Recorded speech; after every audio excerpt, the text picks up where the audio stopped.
मानवता की पुकार। आज बुधवार 24 मई 2023। बंधुओं, मैं एक मानवता के नाते पुकार कर कह रहा हूँ कि इस सृष्टि को रचना किसने किया। इस पर जो हैं बड़े बड़े पढ़े लिखे विद्वान कहता है कि ईश्वर ने इसका रचना की है। तो मैं जो कुछ अनुसंधान किया हूँ वह कह रहा हूँ, आप सब भी हम सब कोई मिल कर के आगे अनुसंधान करें कि इसका रचना किसने किया है। तो हम अनुसंधान करें, क्योंकि संसार के सभी लोग इसमें भूल रहे हैं, भटक रहे हैं। लेकिन ईश्वर है क्या, पहले तो उसको जानना होगा ना। तो ईश्वर हमसे अलग कोई ईश्वर नहीं है, प्राकृतिक ही परम बिंदु हैं। ध्यान दीजिए, आप बिंदु में ही बीज हैं, बिंदु में ही ये सारे सृष्टि मंडल समाया हुआ है। प्रश्न उठता है, जो बीज में बिंदु कि बिंदु में बीज है। तो बीज में बिंदु है और बिंदु में बीज है। कारण कार्य व्यवस्था उसी बीज में है। अद्वैत दो दाल भी उसी बीज में है। और तीन गुण सतोगुण रजोगुण तमोगुण उसी बीज में है। मैं जो अनुसंधान किया, अब वृक्ष का संपूर्ण आकार प्रकार जो है ना, फूल फल टहनी डाल भी उसी बिंदु में है। बीज बिंदु नहीं है, बीज में जो बिंदु है वही शक्ति बिंदु है। तो अब प्रश्न होता है कि पहले बीज बना कि पहले वृक्ष, पहले जल की पहले थल, पहले मुर्गी की पहले अंडा। वैसे जब मैं विश्वकर्मा परिवार में जाता हूँ तो कहता है, हो बाबा जी तू तो बहुत बात करे छग।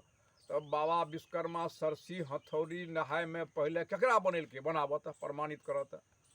तो मैं कहता हूँ कि हम लोग अनुसंधान करें, हमारे बात को मत मानिए। यही तो झगड़ा है। सब कोई आइए अनुसंधान कीजिए, ये इस सृष्टि को रचना किसने किया है। कोई भगवान नहीं किया है, ब्रह्मा नहीं किया है, ब्रह्मा का नानी का दिन है कर देगा, या विष्णु शिव नहीं किया। वही प्रकृति के प्रदत्त ही सभी ये संसार सृष्टि है। उस बिंदु में ही द्वंद्व है। तो पेड़ पौधा है जड़ के सहारे, हम आप सांस के सहारे। पेड़ पौधा जड़ से अलग समाप्त हो जाएगा, हम आप सांस से अलग समाप्त हो जाएंगे। यही दोनों बिंदु का रूप है। अब दोनों में प्रश्न हो जाता है, पहले पेड़ पौधा का निर्माण किया कि पहले मनुष्य का निर्माण किया, यह भी प्रश्न हो जाता है। तो उसी बिंदु में सारे सृष्टि मंडल समाया हुआ है। तो जल नहीं तो थल कहाँ, और थल नहीं तो जल कहाँ। अनुसंधान करें। मैं नहीं कहता हूँ कहीं मेरा बात को मानिए, यही अनुसंधान करेंगे। इसलिए तो मैं सबको बुलाता हूँ। बैनर जो लगी है सामने में देख रहे हैं ना, मानवता की पुकार। अब बंधुओं, मैं देख रहा हूँ, हमारा उद्देश्य है कि हमारा समाज में जो जाति धर्म सांप्रदायिकता की ज्वाला रूपी अग्नि धू धू कर रही है, यह कैसे शांत होगी। इसलिए मैं बैनर लगाता हूँ। मैं सबों को बुलाता हूँ, समाज के प्रबुद्ध बुद्धिजीवी हम सब एक साथ जीवन जागृति संत कबीर ज्ञान गोष्ठी में केंद्र में आवें, और किसी एक एक विषय का अनुसंधान करने के लिए वैचारिक क्रांति करे, जन अदालत में फैसला करे, जो सर्वमान्य फैसला हो, उपयुक्त विषयों का कार्य का रूप, तब समाज में शांति होगी। तो हम सब अनुसंधान करें। तो पहले बीज या कि पहले वृक्ष, तो वृक्ष नहीं तो बीज कहाँ, अब वृक्ष नहीं तो बीज कहाँ। पहले मुर्गी या पहले अंडा, तो अंडा नहीं तो मुर्गी कहाँ, या मुर्गी नहीं तो अंडा कहाँ। अब पहले जल, तो जल नहीं तो थल कहाँ। अब पहले थल, तो थल नहीं तो जल कहाँ। अनुसंधान करें। उदाहरण लीजिए, बीज एक कारण है, कारण कार्य व्यवस्था उसी बीज में है।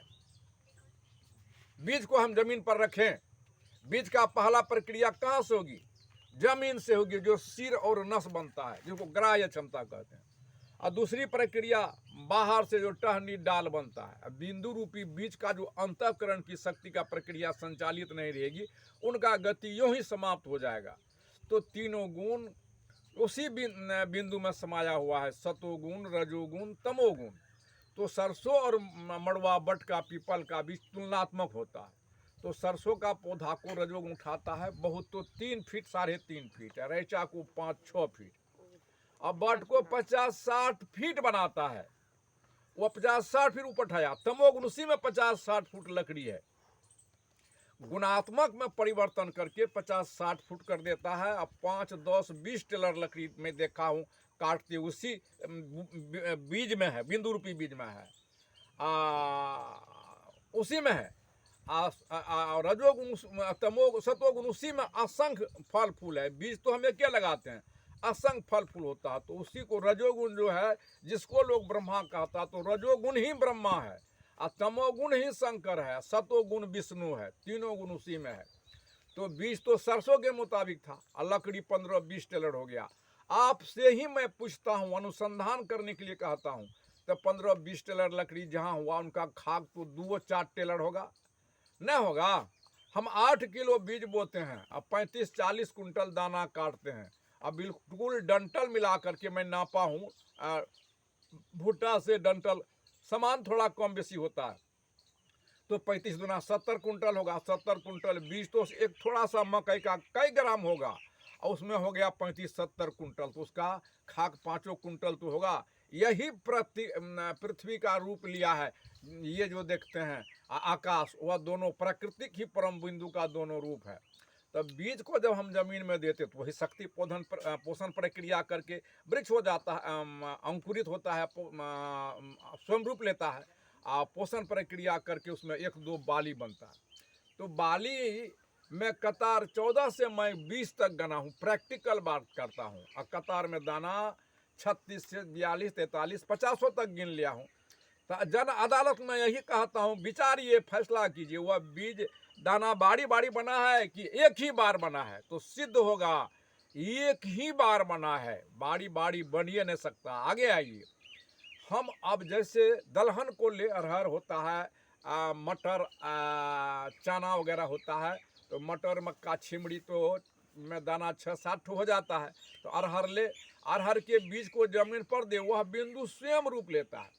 अब पोषण प्रक्रिया करके उसमें तो 35, 40, 45 में छिमरी गिना हूँ। एक छिमरी को फोड़िए तो 5 दाना होता है, और दाना को फोड़ दीजिए तो 10 दाल होता है। तो क्या वो दाल बारी बारी बना है, या कि एक ही बार? सिद्ध होगा एक ही बार बना है।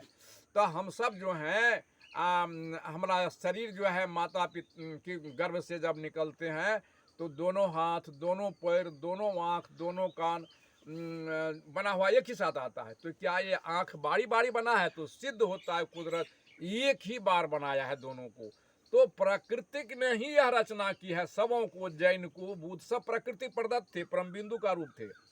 यही तो संसार, इसीलिए तो मैं कहता हूँ समाधान करने के लिए। तो प्राचीन जब कुछ नहीं था, तो ये सारी सृष्टि मंडल उसी बिंदु में था। और बिंदु ही जो है ना, बिंदु का रूप बनता बिगड़ता है, बिंदु में जो वह शक्ति है वह नहीं बिगड़ता है। तो प्राचीन प्राकृतिक स्वयं अपना रूप लिया था, जिनको हम लोग सतपुरुष कहते हैं और आदम हव्वा कहते हैं। और वहीं का ये सारे सृष्टि मंडल जितने भी मनुष्य चेतन प्राणी है, सब उसी के संतान है। सबों का पहला संबंध एक प्राकृतिक से है, सांस, दूसरा है आत्मा शरीर से, तीसरा है भाई बंधु परिवार, पंचायत, प्रखंड, प्रांत, देश विदेश। तो संसार में झगड़ा तो यही फंसा हुआ है। वेद पुराण कुरान की इसका झगड़ा समाधान नहीं, कितनों लेक्चर आ जाएगा, कितनों प्रवचन में झड़ी लगा देगा। तो वेद पुराण कुरान जब नहीं था ना, तो तब भी उसी बिंदु में था। यही चेतन, उसका चेतन प्रकट होता है, वृक्ष का शक्ति स्वयं रूप लेता है। तो यही चेतन ने शिक्षा का रूप दिया है। अंग्रेजी में 26, उर्दू में 37, हिंदी में 34, और बिल्कुल कखारा लेके 52 है, जिस पर समस्त वेद पुराण कुरान बाइबिल लिखी गई है। यही संख्या में छोटी, एक बड़ी, 9 पूर्ण बिंदु, 0 का रूप दिया। इस पर वर्ल्ड का गणित आश्रित है, विषय तो लंबा होता है। तो सारे वेद, जैन, बुद्ध, ईसा, मूसा, हजरत सब इंसान थे, और सब का संबंध उसी प्राकृतिक परम बिंदु से सांस है। यही सांस का ही सत्ता चेतन आत्मा है। चेतन प्रगटे होता है। इसके लिए बहस करने के लिए सामने आएगा तो मैं प्रमाणित करके बताऊंगा। तो चेतन सर्वेसर, प्रकृति का आकर्षण शक्ति सांस है, सांस का सत्ता ही चेतन है। तो सांस ही ईश्वर गॉड है। इसलिए मैं बराबर कहता हूँ, ईश्वर को जो मान लिया जाना नहीं वो भी नास्तिक है, जान लिया माना नहीं वो भी नास्तिक। वस्तु स्थिति का बोध नहीं हुआ। बड़े बड़े को विद्वान को इसलिए पढ़ लिख करके बड़े बड़े विद्वान मूर्ख बना अपने से अलग ईश्वर मानता है। तो झगड़ा लिखने, वेद पुराण कुरान बाइबिल लिखने वाला यही चेतन है, यही आत्मा से सारे अणु परमाणु इलेक्ट्रॉन प्रोटॉन अल्फा सबको जाना और स्वयं को नहीं जाना, उसका जीवन अधूरा रख। मैं शॉर्ट कर रहा हूँ, इसके लिए मैं बुलाता हूँ, बैनर लगी है इसलिए उसका जीवन तुच्छ रह गया। तो स्वयं को उदाहरण एक संख्या के बाएं तरफ हम शून्य लिखे तो मान शून्य का शून्य होगा, फिर एक के दाएं तरफ दूसरा शून्य लिखे शून्य का शून्य, फिर दूसरा शून्य तीसरा लिखे तो शून्य का शून्य कैसे होगा। एक के दाहिना तरफ शून्य लिखे तो मान 10 हो जाता है, फिर एक के दाहिना तरफ तीसरा शून्य दूसरा लिखे तो 100, तीसरा लिखे तो 1000, इस तरह दाहिना शून्य दे तो अरब खराब, एक को मिटा दे तो रहता है। बड़े बड़े विद्वान ज्ञानी विज्ञानी सबको जाना या स्वयं को नहीं जाना, उसका जीवन अधूरा रह गया। इसलिए जब तक स्वयं को नहीं जानेगा तब तक उनका जीवन का कभी कभी कल्याण, कितनों प्रवचन झड़ी लगा दे या बछार कर दे, कुछ हो, सबको एक साथ आइए हमारा कल्याण कैसे। इन्हीं शब्दों में विराम देता हूँ, चूंकि कि इसका समाधान करने के समय की लंबा जरूरी है और मैं निवेदन करता हूँ समाधान करे तब कल्याण हुआ।